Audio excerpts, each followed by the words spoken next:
So is this Penelope's first weeded offering? It's a good question. As far as I'm aware, I believe it is. They might have done some distillery-only things in the past, but as far as a major release, I think this is the first actual. I think it's their first weeded, albeit a 4-grain. So this is going to be similar to the one we did the other day, the high wheat. Yeah. What was that? Crap, why would I forget? You remember. No, I forget. What do you mean you forget? What was the whiskey we did? Bardstown. The Bardstown. Yeah. Sorry. It's been a... What is this, amateur hour? Yeah, this is amateur hour. Tell me about Penelope. So, Who's Penelope? so Penelope, obviously, but they're a distillery out of Kentucky. Penelope got started in the game, like a lot of other people that were distilleries we've talked about. They started out as an NDP, a non-distilling producer. They're sourcing their whiskey from MGP, which, like we've talked about before, a lot of other distilleries or NDPs do. They're the biggest. But what's interesting about Penelope is that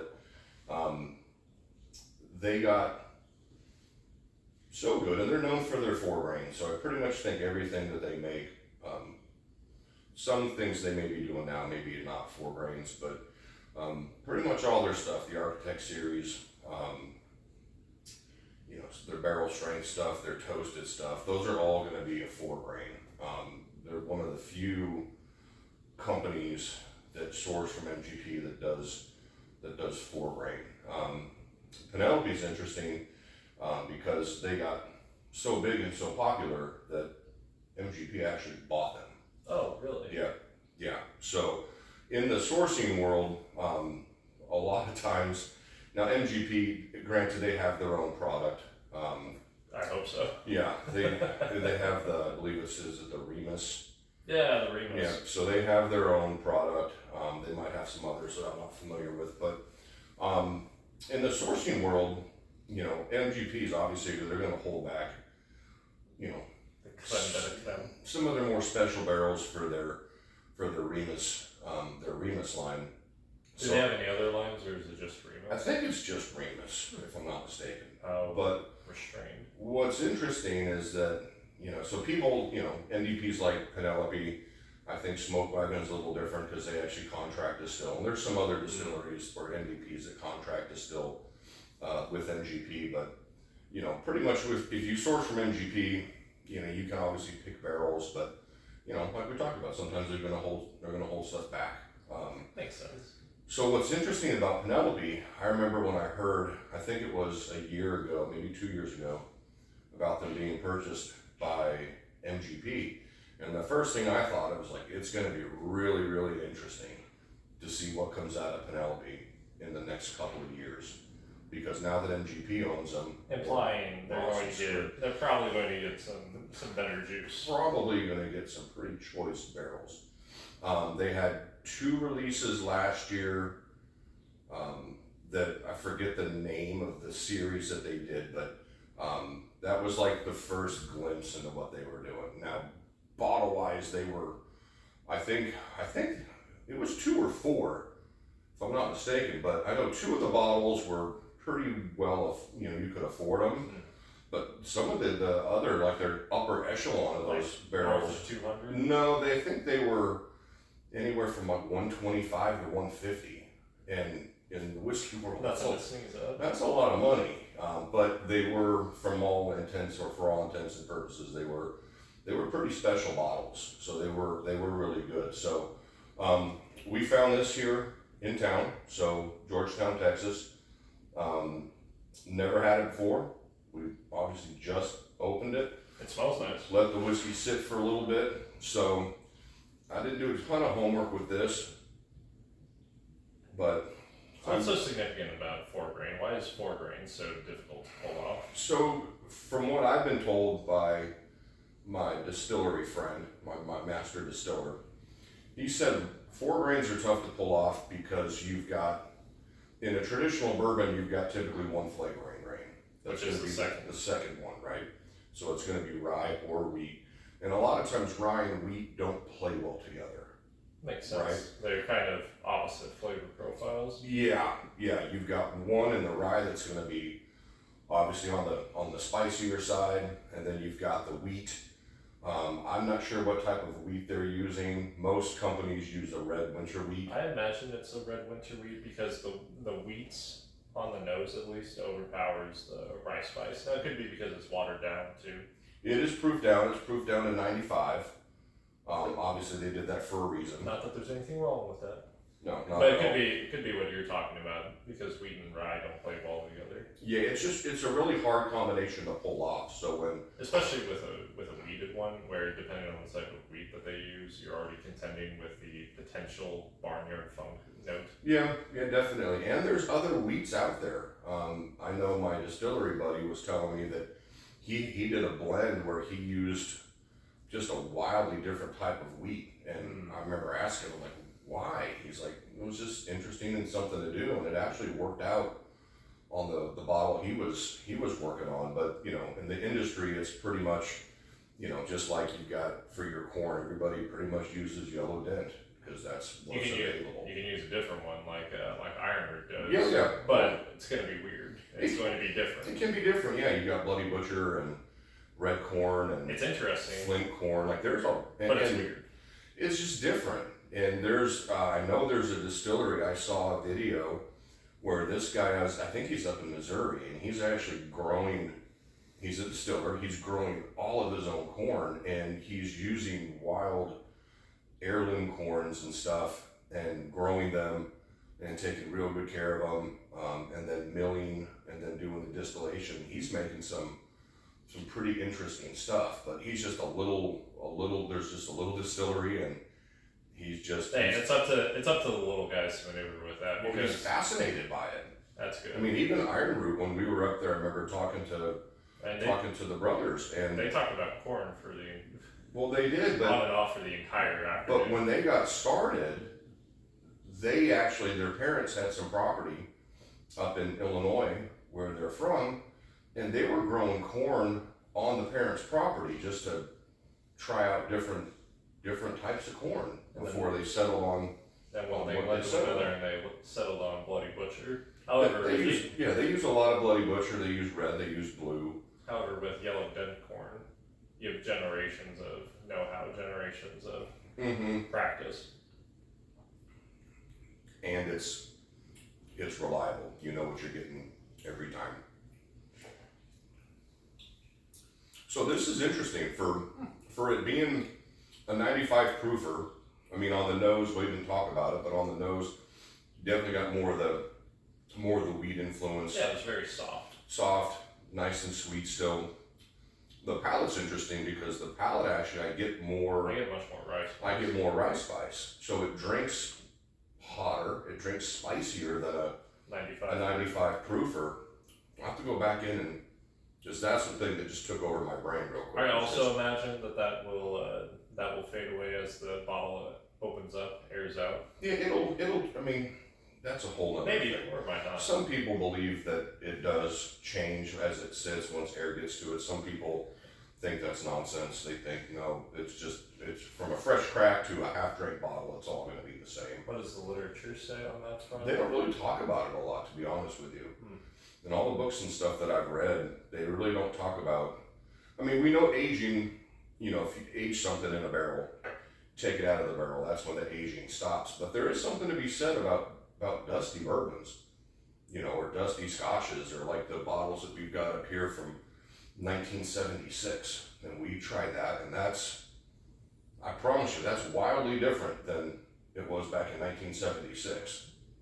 Yeah, because of course the air changes it. However, to the degree that it changes it is up for debate. I personally, unless a long period of time passes, I imagine you would say that it's negligible. could be. I personally think that once you open up a bottle, because I've had this experience with some of these bottles in here where it's a fresh crack, I try it, my head was in the right spot, I wasn't thinking about something else, I didn't eat, you know, a bunch of salsa before or whatever, but I've cracked bottles where I've sipped it and didn't care for it, let it sit for 6-8 months, went back to it and found out that it was actually quite good. And then as the bottle got drank down, there were some bottles where you start to get to the bottom third, and to me they changed again, and I didn't like it. I didn't care for them. You know, I basically just drank them to be done with them. Well, you can see that if you drain a bottle and then you let it sit on the counter for a while before you throw it away, you see like residue Sure. down and it pools at the bottom and it tastes just awful. It's the worst. Yeah, this is just good. I mean, it's good. Bless you. Yeah, I got round 2. Good job. Stop it. Yeah, it's very good.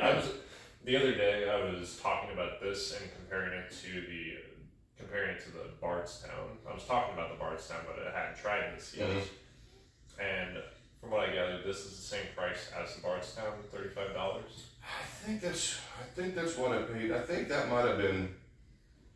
Let's just put it this way. I think it was sub 50 out here. Right. So it's going to be probably comparable in price. You get 7 different, 7 proof points higher on the Bardstown. This is just super interesting on the palate. It's sweet. It's still spicy. Like I said, it's almost like the wheat in that kind of takes a back seat a little bit, but still offers enough to, just to make it interesting. Just nice and well-rounded. It's very interesting. Yeah. Now, if someone had only drank Maker's Mark and that was their only experience, Mm-hmm. do you think this would be a good next step?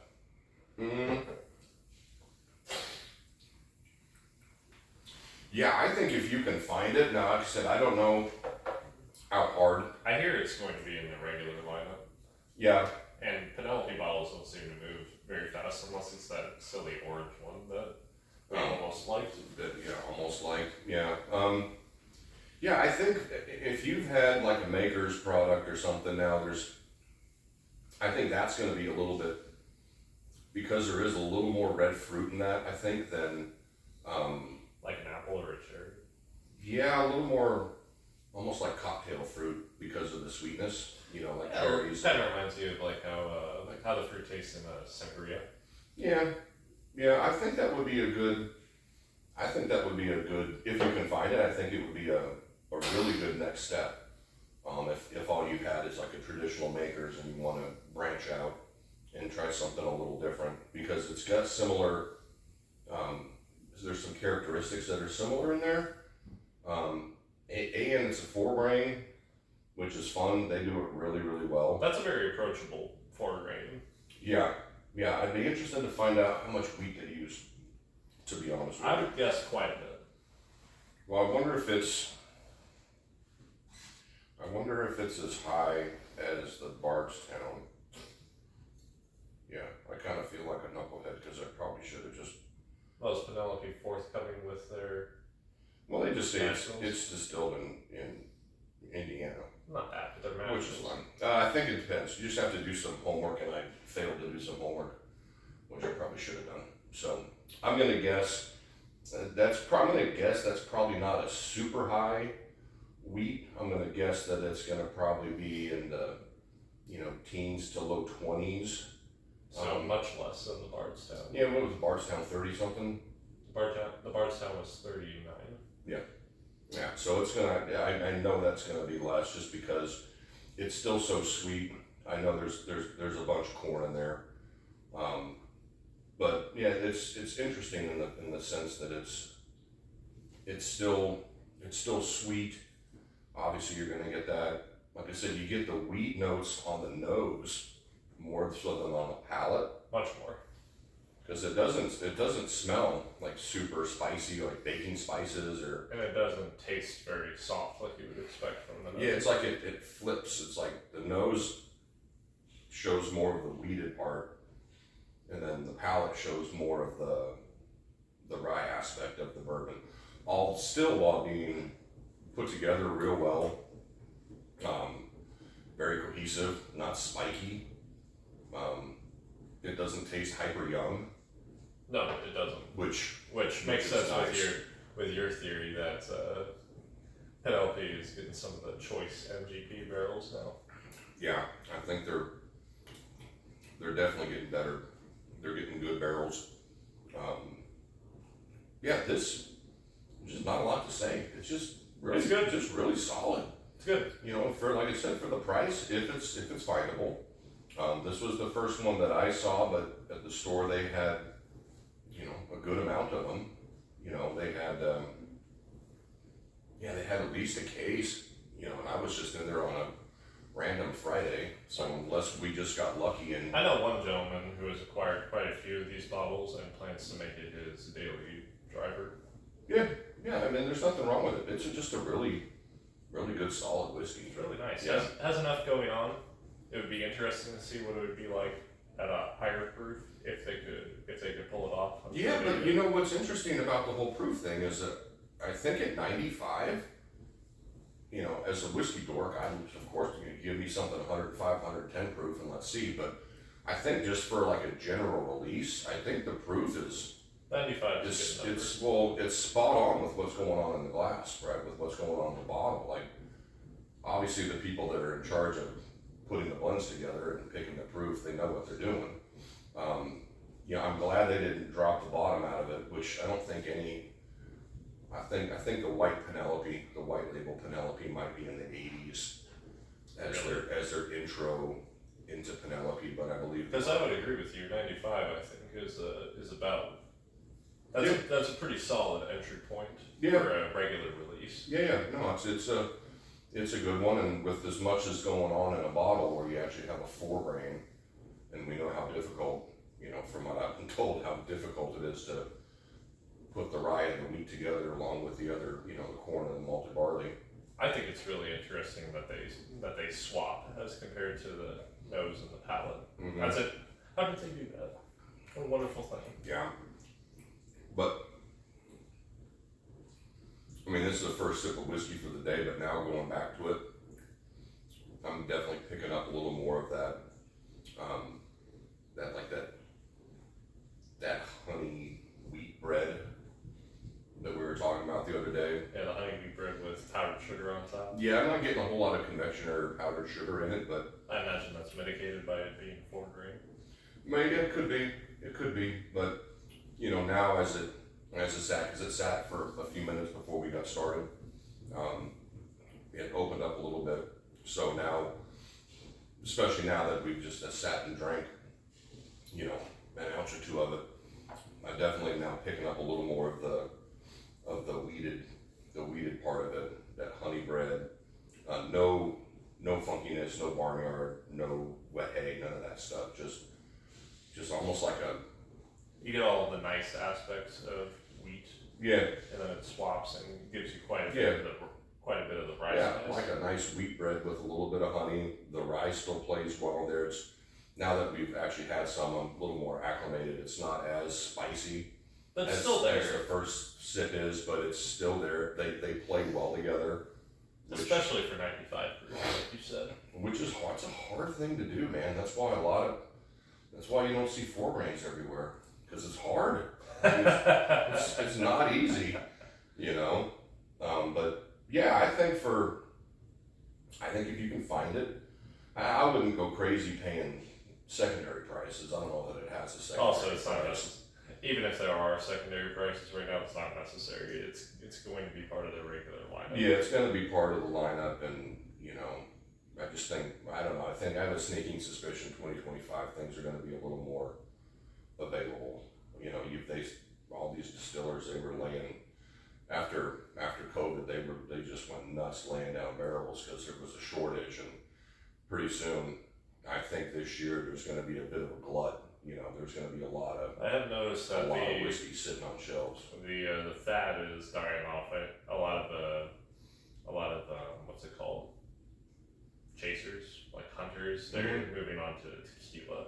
Yeah, just because people get frustrated, and I understand it.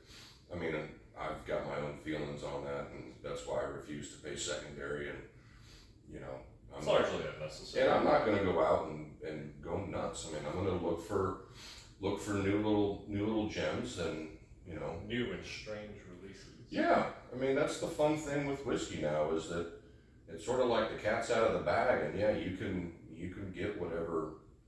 People have been doing this now for a long time, and some of the more interesting things, are like where they're playing with different grains, or they're playing with different finishing barrels, finishing techniques, just to make something that everybody's kind of used to, and you can just change that into a whole different world, which is kind of fun. So, yeah, I would recommend this. Would you? Will you buy it again? Yeah, I think so. Yeah, I've got. There's nothing wrong with it. It's very good. It probably will be easier to find than maybe the Bardstown or something like that. Just because I saw when the Bardstown came out, it sold quick. Yes, it did. And Penelope has the whole of MGP's distribution channels at their disposal. Correct. So it's gonna be out there. So I think if I see another bottle of this, I would definitely